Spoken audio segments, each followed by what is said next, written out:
ہماری امی فوت ہو چکی تھیں۔ میری بہن روز ابو کے گودام کے ملازم لڑکے کو گھر بلا لیتی اور اس سے ملاقاتیں کرتی۔ مہینوں یہ چلتا رہا تو میں نے ابو کو سب بتا دیا۔ انہوں نے باجی کو بہت مارا۔ وقت گزرتا رہا، آخر ایک روز باجی نے اس واقعے کا مجھ سے اتنا برا انتقام لیا کہ میں سوچ نہ سکتی تھی۔ انہوں نے مجھے، یعنی اپنی ہی بہن کو، ہم 3 بہنیں اور ایک بھائی تھا۔ بھائی ہم تینوں بہنوں سے چھوٹا تھا۔ طیب ہمارے ابو کے پرانے ملازم کا بیٹا تھا۔ وہ 13 سال کا تھا جب اس کے ماں باپ زلزلے میں مکان کے ملبے تلے دب کر ہلاک ہو گئے۔ اللہ کی قدرت کہ یہ لڑکا زندہ بچ گیا۔ والد صاحب اسے گھر لے آئے۔ کچھ دن رہنے کے بعد وہ اپنے رشتہ داروں کے پاس چلا گیا اور صرف میٹرک تک ہی پڑھ سکا۔ ان دنوں وہ 18 سال کا تھا جب والد صاحب کے پاس دوبارہ آ گیا کہ میرے والد بھی آپ کے پاس ہی کام کرتے تھے، آپ مجھے بھی اپنے ہاں نوکری دے دیں۔ والد صاحب نے اس کے باپ والے کام کی جگہ اسے لگا دیا۔ ہمارے گھر کے برابر میں ہی ہمارا گودام تھا جہاں ابو دکان کا مال سٹاک کرتے تھے۔ ابو نے طیب کو گودام میں ہی رہنے کے لیے جگہ دے دی۔ کھانا وہ ہمارے گھر سے کھاتا، گودام کی صفائی اور رکھوالی کے علاوہ گھر کا سودا سل وغیرہ لانا بھی اسی کے ذمے تھا۔ وقت گزرتا گیا، یہاں تک کہ طیب ایک گبرو جوان بن گیا۔ اس نے قد کاٹ اور شکل و صورت خوب نکال لی تھی۔ چونکہ والد صاحب کو بھی ایک قابل اعتبار معاون کی ضرورت تھی اور اس لڑکے کا بھی کوئی نہ تھا، تبھی وہ ہمارے کنبے کے لیے اب لازمی ہو گیا تھا۔ تاہم اسے گھر کے اندر آنے کی اجازت نہ تھی۔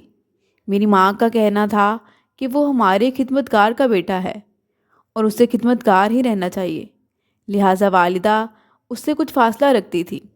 وہ کہتی تھی میرے گھر میں بچیاں ہیں اور غیر لڑکے کو دہلیز سے باہر ہی رکھنا چاہیے، اسے گھر کے اندر آنے کی اجازت دینا غلط ہوگا۔ انہوں نے والد صاحب کو بھی تاکید کر دی کہ طیب اب گھر کے اندر نہیں آیا کرے گا، کیونکہ پہلے تو اور بات تھی، مگر اب وہ جوان ہو چکا ہے۔ ہمیں اس سے جو بھی کام ہوگا اس کو باہر سے ہی بتا دیں گے اور کھانا بھی ڈیوڑی میں ہی رکھ دیں گے۔ وہ وہاں سے اٹھا لے گا اور برتن واپس ڈیوڑی میں ہی دھر کر دستک دے گا تو ہم خود بعد میں اٹھا لیں گے۔ والد صاحب طیب سے پیار کرتے تھے، لیکن والدہ کی منشا و رضا کو بھی ملحوظ خاطر رکھنا ضروری تھا۔ بس جیسا امی نے کہا انہوں نے ویسا ہی کیا۔ تاہم کبھی کبھار ہمیں اس لڑکی کی ضرورت پڑ جاتی تھی، جیسے جب کبھی کوئی بھاری سامان ادھر سے ادھر کرنا ہوتا، چھت کے جالے صاف کرانے ہوتے یا پھر کوئی سوئچ وغیرہ ٹھیک کروانا ہوتا، تب امی اس کو گھر کے اندر بلا لیتی۔ ہم باقی بہن بھائی چونکہ چھوٹے تھے لیکن باجی جوان تھی، امی باجی کو منع کرتی کہ میں اسے فلاں کام کے لیے گھر بلا رہی ہوں، تم نے زیادہ اس کے سامنے نہیں آنا اور نہ اس کے ساتھ کوئی بات وغیرہ کرنی ہے۔ باجی بھی ایک کایا تھی، جب ذرا سا موقع ملتا یا امی کی نظر چوکتی تو طیب سے باتیں کرنے لگتی، یا کبھی امی ادھر ادھر ہوتی، امی اگر دیکھ لیتی تو ان کو غصہ آ جاتا اور وہ اکیلے میں باجی کو ڈانٹتی اور ساتھ سمجھاتی بھی کہ غیر لڑکوں سے یوں بات نہیں کرتے، بلکہ تم اس سے پردہ کیا کرو۔ باجی امینہ ان دنوں 3rd ایئر میں تھی۔ اچانک امی جان بیمار پڑ گئیں اور کچھ ہفتوں میں ہی وہ بیماری ان کے لیے جان لیوا ثابت ہوئی، اور یوں کچھ دن بیمار رہ کر ہماری والدہ ہمیں چھوڑ کر اللہ کو پیاری ہو گئی۔ ہمارے لیے یہ صدمہ جان کا تھا۔ میں تب 7ویں میں پڑھ رہی تھی۔ امی کی بے حد یاد آتی تو ان کی کمی باجی کی باہوں میں خود کو چھپا کر پوری کرنے کی کوشش کرتی۔ وہ بھی بہت پیار کرنے والی تھی۔ ہم چھوٹے بہن بھائیوں کو ماں جیسا پیار دینے کی کوشش کرتی۔ یوں بڑی بہن کے شانے سے لگ کر ہمارا غم آدھا رہ جاتا تھا۔ امی کے جانے کے بعد 3rd ایئر کے پیپرز بھی نہ دے پائیں اور یوں میری بہن گھر بیٹھ گئی۔ چھوٹے بہن بھائی سنبھالنے کی خاطر انہیں یہ قربانی دینی پڑی۔ یوں ہم بھی تو اپنی بہن پر انحصار کرنے لگے اور ان کو گھر کا سربراہ یعنی امی جیسا سمجھنے لگے۔ وہ ہمارے لیے کھانا پکاتی، ہمارے کپڑے دھو کر استری کرتی اور ہم کو تیار کر کے اسکول بھیجتی، اور ابو کی بھی خدمت کرتی۔ ایسے لگتا تھا کہ ماں کا خلا باجی کے پیار نے پر کر دیا ہے، ورنہ تو شاید ہم کو والدہ کی محرومی ختم کر دیتی۔ میں 12ویں میں تھی، زمانے کی اونچ نیچ کو سمجھنے لگی تھی۔ اب جب عقل بڑھنے لگی تو اپنی اس محسن بہن کو کسی اور کھیل میں الجھا ہوا پایا۔ والد صبح کام پر نکل جاتے اور رات گئے لوٹتے۔ میں اور سحر اسکول چلی جاتی، چھوٹا بھائی بھی اپنے اسکول چلا جاتا۔ اب گھر پر باجی اکیلی ہوتی تو وہ چھت سے گودام میں جھانک کر طیب کو آواز لگا کر گھر کے اندر بلا لیتی۔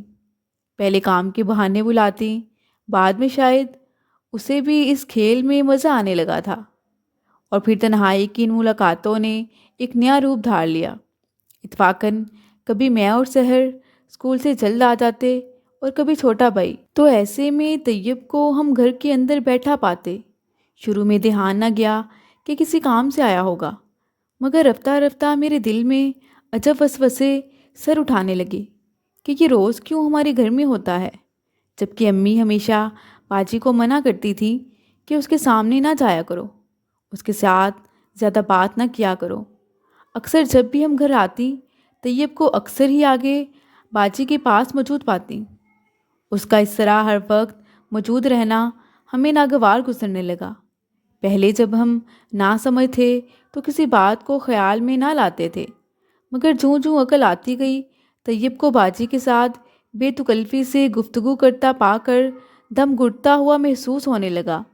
ہم جانتے تھے کہ وہ ہمارا کوئی رشتہ دار نہیں ہے، بلکہ ہمارا ملازم ہے اور ایک غیر لڑکا ہے۔ شاید تبھی امی ابو نے اسے ہم لوگوں کے درمیان زیادہ گھلنے ملنے نہ دیا تھا۔ اس کی حیثیت ہمارے گھر میں ہمیشہ سے ہی ایک نوکر کسی رہی تھی۔ گھر میں باجی کے بعد میں ہی بڑی تھی، تبھی بہت زیادہ پریشان رہنے لگی تھی۔ ابو کی وجہ سے چپ تھی کہ ان کو یہ جان کر سخت دکھ پہنچے گا، اور دوسرا باجی کی بھی بہت شامت آئے گی، لیکن باجی کو کوئی فکر نہ تھی۔ ان کے لچھن دیکھ کر تو میرا دل جل کے خاک ہوا جاتا تھا۔ پہلے باجی ہمارا بہت خیال رکھتی تھیں، لیکن اب وہ طیب کی خاطر ہم کو بری طرح نظر انداز کرنے لگی تھیں۔ جب وہ ہوتا تو اسی کے ساتھ مشغول رہتی، اس کی خوب خاطر تواضع کرتی، اچھا کھانے کو دیتی، اور ہم کو بلا وجہ ڈانٹتی ڈپٹتی رہتی کہ ٹھہر جاؤ، دے رہی ہوں کھانا، بھوک سے مرے تو نہیں جا رہے۔ اور یوں ہم بہن بھائی بیٹھے ان کا منہ تکتے رہتے۔ باجی کے اس رویہ نے اب ہم تینوں بہن بھائیوں کو ان سے بیزار اور ساتھ ہی ان کے خلاف کر دیا تھا۔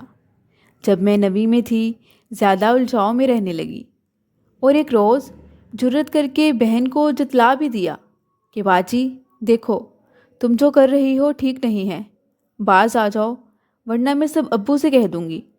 تم اس کو گھر میں مت بٹھایا کرو، ابو کو اگر پتہ چل گیا کہ تم ملازم کے ساتھ اس طرح، تو اس کے ساتھ ساتھ ہم سب کے لیے بھی مصیبت بن جائے گی۔ باجی نے اس دن مجھے بہت لعن طعن کی کہ افسوس ہے تمہاری سوچ پر، پڑھ لکھ کر جاہل رہ گئی ہو، مجھے بس اس سے ہمدردی ہے، اور ہاں، امیر غریب سبھی انسان برابر ہوتے ہیں، تم زیادہ میری اماں بننے کی کوشش نہ کرو، چھوٹی ہو تو چھوٹی ہی رہو، طیب نوکر ہے تو کیا ہوا، ہے تو ہماری طرح کا انسان، اتنی حقارت اچھی نہیں۔ میں باجی کا منہ دیکھتی رہ گئی، بالآخر کہا، میں حقارت نہیں کر رہی باجی، بلکہ آپ کو احتیاط سے کام لینے کا کہہ رہی ہوں۔ تم ابو کی لا علمی میں کیوں اس غیر آدمی کو گھر کے اندر بلاتی ہو، جبکہ تم یہ بات بھی اچھی طرح جانتی ہو کہ امی بھی اس سے فاصلہ رکھتی تھیں اور اس کو گھر میں نہیں گھساتی تھیں کہ جوان لڑکا ہے، کم از کم اپنا نہیں تو اپنی بہنوں کا خیال کر لو۔ یقیناً جب ابو کو اس بات کا علم ہوگا وہ بہت ناراض ہوں گے، اور کبھی نہ کبھی تو ان کو علم ہو ہی جائے گا۔ باجی مجھ پر برس پڑی اور مجھے خوب باتیں سنائیں کہ اتنی گز پر کی زبان ہو گئی ہے تیری۔ ان پر میری تنبیہ کا کوئی اثر نہ ہوا۔ ہم تو یوں بھی مجبور تھے کہ ہم چھوٹے تھے اور وہ بڑی، ہم کو اور گھر کو وہی سنبھالتی تھیں۔ لیکن اب جب کہ میں اچھا برا خوب اچھے سے سمجھنے لگی تھی تو کیسے چپ رہتی۔ میں نے بھی آخر ایک دن کہہ دیا کہ باجی اگر تم باز نہ آئیں تو دیکھنا میں سب کچھ ابو سے کہہ دوں گی، پھر وہ تم کو ماریں یا گھر سے نکال دیں، میں اس کی ذمہ دار نہیں۔ اب مجھ سے اور زیادہ کچھ برداشت نہ ہوگا۔ جب انہوں نے دیکھا کہ میرے تیور کڑے ہیں تو وہ آپے سے باہر ہو گئیں، جوتا اٹھا کر مجھے دے مارا۔ اس کے ساتھ ہی اتنی باتیں سنائیں کہ میں اٹھ کر کمرے میں آ گئی۔ ان کی باتوں سے تو میرے دل میں جیسے آگ بھڑک اٹھی۔ پہلے تو میں ان کو محض ڈرا رہی تھی، مگر اب قسم کھا لی کہ جو ہو سو ہو، اب میں ابو سے ضرور باجی کی شکایت کروں گی۔ شام کو جب ابو آئے تو میرا منہ سوجا ہوا تھا، آنکھیں مسلسل رونے کی وجہ سے سرخ ہو رہی تھیں۔ انہوں نے میرے پاس آ کر پیار سے پوچھا، ہماری بیٹی کو آج کیا ہوا ہے؟ آنکھیں کیوں سوجی ہوئی ہیں؟ میں تو بس پھٹ پڑی اور جذبات میں آ کر ابو کو سب بتا دیا کہ باجی روز ہمارے اسکول جانے کے بعد طیب کو گھر بلا لیتی ہیں، اسے اچھے اچھے کھانے پیش کرتی ہیں۔ ہم تو اسکول ہوتے ہیں مگر جب گھر آتے ہیں وہ یہاں موجود ہوتا ہے۔ بس یہی بات مجھے اچھی نہیں لگتی اور آج آپ سے کہی تھی۔ جذبات میں آ کر میں نے یہاں تک کہہ دیا کہ اب یا تو طیب اس گھر سے جائے گا یا پھر میں اس گھر میں نہیں رہوں گی۔ کہنے کو تو یہ سب کہہ گئی، لیکن ابو کی طرف نہ دیکھا کہ وہ تو بس تیورا کر رہ گئے تھے۔ وہ اسی وقت گھر سے نکل کر گودام کی طرف گئے اور طیب کو مارنے پیٹنے لگے۔ دو اور آدمی جو اس وقت مال لینے آئے تھے نے اسے چھڑوایا۔ ابو طیب سے کہنے لگے کہ 1 منٹ میں یہاں سے دفع ہو جاؤ اور پھر مجھے کبھی اپنی شکل مت دکھانا۔ جس تھالی میں کھاتے ہو اسی میں چھید کرتے ہو۔ نہ جانے کیوں کر انہوں نے خود پر قابو پایا جو طیب کو جانے دیا، ورنہ تو وہ اتنے غصے میں تھے کہ خود میں ڈر گئی تھی کہ کہیں اس کا خون ہی نہ کر دیں۔ طیب اس وقت چلا گیا، خدا جانے کہاں۔ گھر آ کر ابو نے باجی کی پٹائی شروع کر دی اور انہیں خوب باتیں سنائیں۔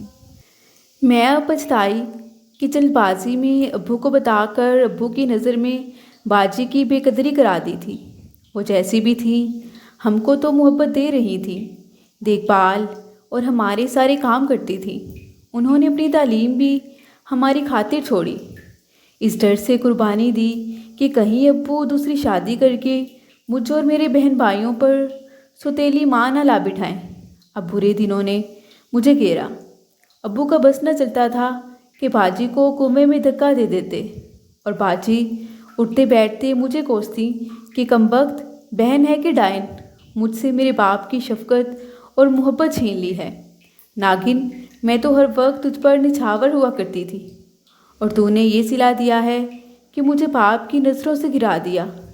طیب سے باتیں ہی تو کرتی تھی نا، طیب سے باتیں ہی تو کرتی تھی نا، کبھی کوئی غلط حرکت کرتے تو نہیں دیکھا تھا نا تم نے مجھے، مگر تم نے اتنی سی بات کو بڑھا چڑھا کر ابو سے جھڑ دیا۔ میں سارا دن گھر پڑی رہتی ہوں، کہیں آتی جاتی بھی نہیں ہوں، ہر وقت تم لوگوں کی سیوا کرتی رہتی ہوں۔ تنہائی سے اکتا کر ہی تو طیب سے 2-4 باتیں کرنا کیا اتنا بڑا گناہ تھا کہ تو نے اس بیچارے یتیم سے رہنے کا ٹھکانہ بھی چھین لیا اور مجھے بھی باپ کی نظروں سے گرا دیا۔ اب نہ جانے وہ کہاں مارا مارا پھرتا ہوگا۔ وہ مجھے کہتی تجھے بہت گناہ ہوگا صبیحہ، دیکھ لینا تیرا بھی حال برا ہوگا اور تو بھی ایسے دربدر ہوگی، اس کی بد دعا عمر بھر تیرا پیچھا کرے گی، یہ ظلم بہت مہنگا پڑے گا تجھے۔ تو نے اس کے ساتھ جو کیا، جوں جوں وہ مجھے کوستی میں پریشان و پشیمان ہوتی۔ ان کی باتیں سن کر میرا دل سہم جاتا۔ رفتہ رفتہ باجی کا رویہ پھر سے میرے ساتھ اچھا ہونے لگا۔ میں پڑھائی میں زیادہ اچھی نہیں تھی مگر روتے دھوتے BA کر ہی لیا۔ تبھی میرا ایک بہت اچھا رشتہ آ گیا۔ حالانکہ باجی کی ابھی شادی نہیں ہوئی تھی، مگر پھر بھی والد صاحب نے یہ رشتہ قبول کر لیا کہ اتنے اچھے رشتے روز نہیں ملتے، ایسا نہ ہو کہ موقع گنوا کر کل کو پچھتانا پڑے۔ بس والد صاحب نے جھٹ پٹ میری شادی کر دی۔ باجی بیچاری ابھی تک قربانی کا بکرا بنی ہوئی تھی کہ ایک چھوٹی بہن اور بھائی باقی تھے جن کی دیکھ بھال انہیں ہی کرنی تھی۔ کچھ رشتہ داروں نے میرے والد کو صلاح دی کہ بیٹی کی شادی تو آخر کرنی ہی ہے، اور تمہارے دوسرے 2 بچے ابھی زیادہ بڑے نہیں ہیں، بہتر ہے کہ اب تم دوسری شادی کر لو تاکہ گھر سنبھالنے والی آ جائے۔ پہلے اپنی شادی کر لو، بعد میں امینہ کی کر دینا۔ والد بھی چاہتے تھے کہ باجی امینہ کی شادی کر دیں، لیکن کوئی رشتہ نہیں مل رہا تھا، اور وہ اسی کوشش میں تھے کہ ادھر بیٹی کے فرض سے سبق دوش ہوں تو پھر اپنی شادی کے بارے میں سوچیں۔ انسان سوچتا کیا ہے اور ہوتا کیا ہے۔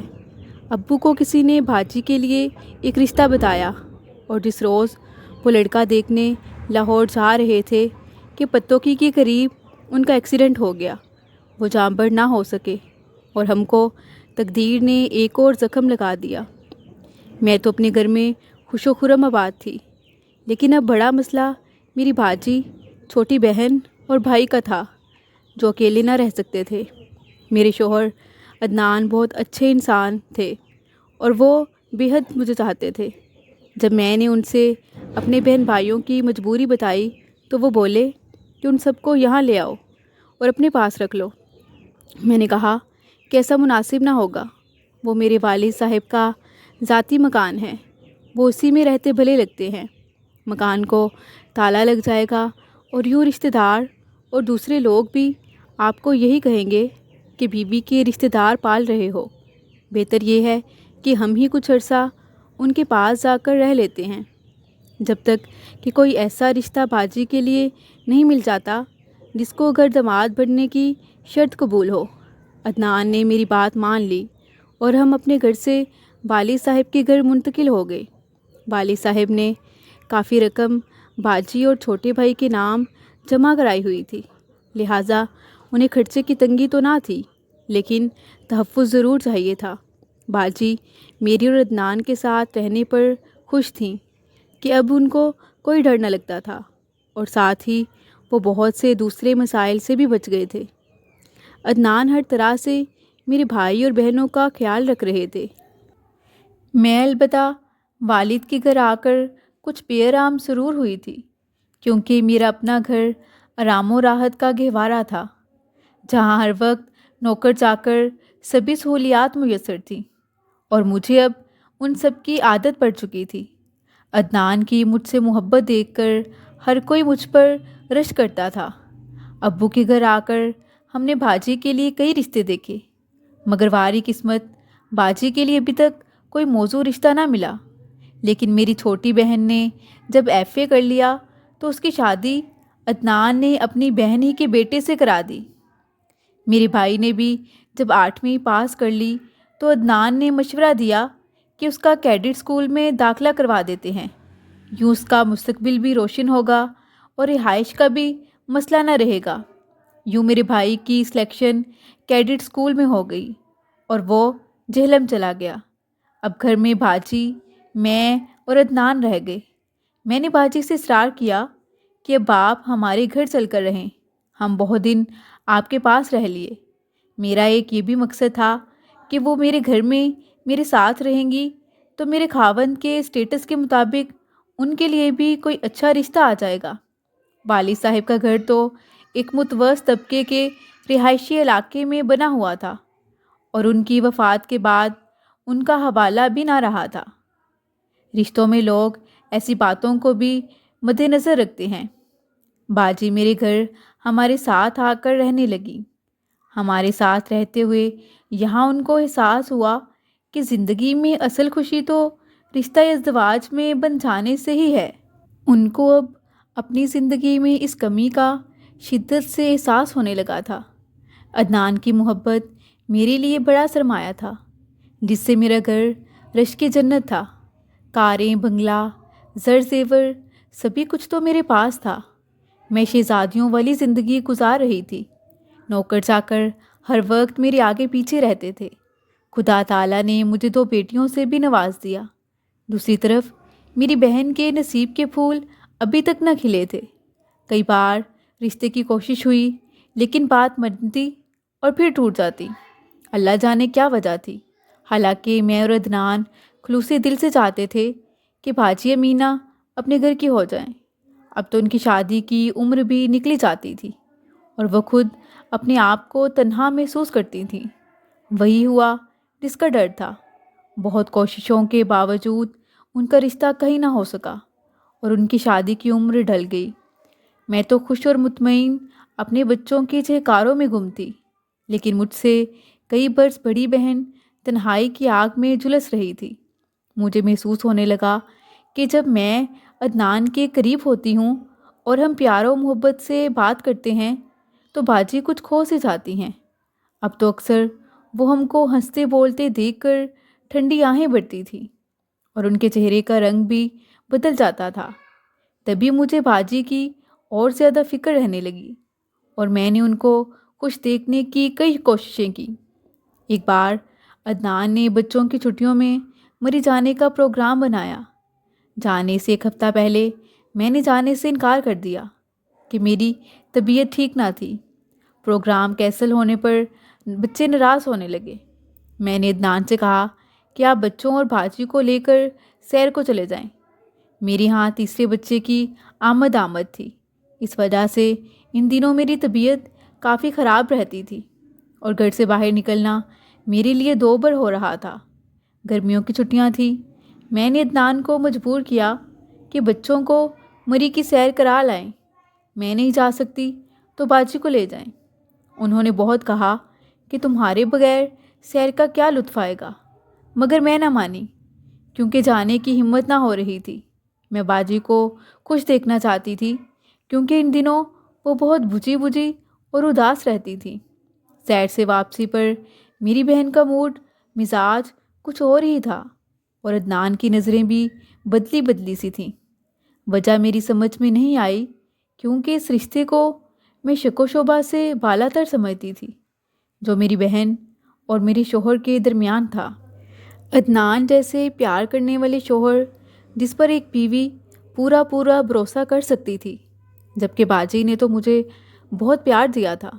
ماں کے گزر جانے کے بعد ان کی یاد کو اسی بہن کی محبت نہیں بھرا تھا، لیکن آج یہ کیا کہ دونوں ہی مجھ سے نگاہیں ملاتے ہوئے شرما رہے تھے۔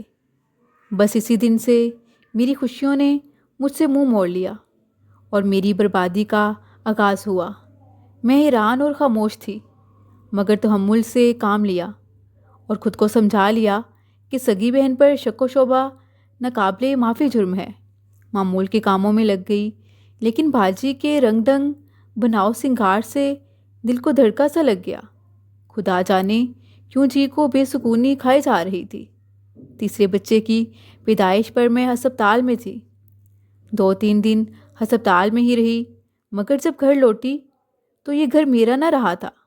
ایک روز عدنان نے خود مجھ پر یہ انکشاف کیا اور مجھ سے معافی مانگی کہ میں مجبور ہو گیا ہوں تمہاری بہن سے نکاح کے لیے، کیونکہ نکاح کیے بغیر اب چارہ نہیں ہے، کہ جو خطا ہم سے سرزد ہو چکی ہے اور یہ سب تمہاری بہن کا قصور ہے۔ میں نے تو کبھی ایسا نہ سوچا تھا، لیکن اب جو ہو چکا ہے اس کو بتائے بغیر میری ضمیر کا بوجھ ہلکا نہ ہوگا اور بڑھتا ہی جائے گا۔ انہوں نے جو کہا سن کر میں سناٹے میں آ گئی۔ جس قدر ماتم کرتی کم تھا، کبھی بہن کی جانب دیکھتی تھی تو کبھی شوہر کی طرف دیکھتی تھی۔ دکھ تو یہ تھا کہ باجی کو اپنے اس فعل پر کوئی دکھ، کوئی شرمندگی اور کوئی ملال نہ تھا۔ دل عدنان کو دھتکارتا تھا، مگر پھر بھی انہیں چھوڑنا نہ چاہتی تھی کہ 3 بچوں کی زندگی کا سوال تھا۔ لیکن اخلاقی اعتبار سے اب مجھے ان کے نکاح میں نہیں رہنا چاہیے تھا، کیونکہ اب میرا اپنے شوہر سے کوئی ناتا نہ رہا تھا۔ مجھے ان کا گھر چھوڑنا ہی پڑا۔ انہوں نے مجھے طلاق دے دی اور میں اپنے والد کے گھر آ گئی کہ جہاں عرصے سے تالا پڑا ہوا تھا، اور میری باجی نے عدنان سے نکاح کر کے میرا گھر سنبھال لیا، میری جنت پر حقدار بن گئی۔ انہیں میرے لیے ذرا بھی ملال نہ تھا اور نہ میرے بچوں پر ان کو کوئی رحم آیا۔ میں دن رات یہی سوچتی کہ یہ باجی نے مجھ سے آخر کون سا انتقام لیا ہے۔ میں یہ سوچ سوچ کر حیران ہوتی اور گلتی رہتی ہوں کہ اس قدر قریبی رشتوں کا بھی کوئی اعتبار نہیں ہے۔ مزید دلچسپ سچی کہانیوں کے لیے چینل کو سبسکرائب کریں۔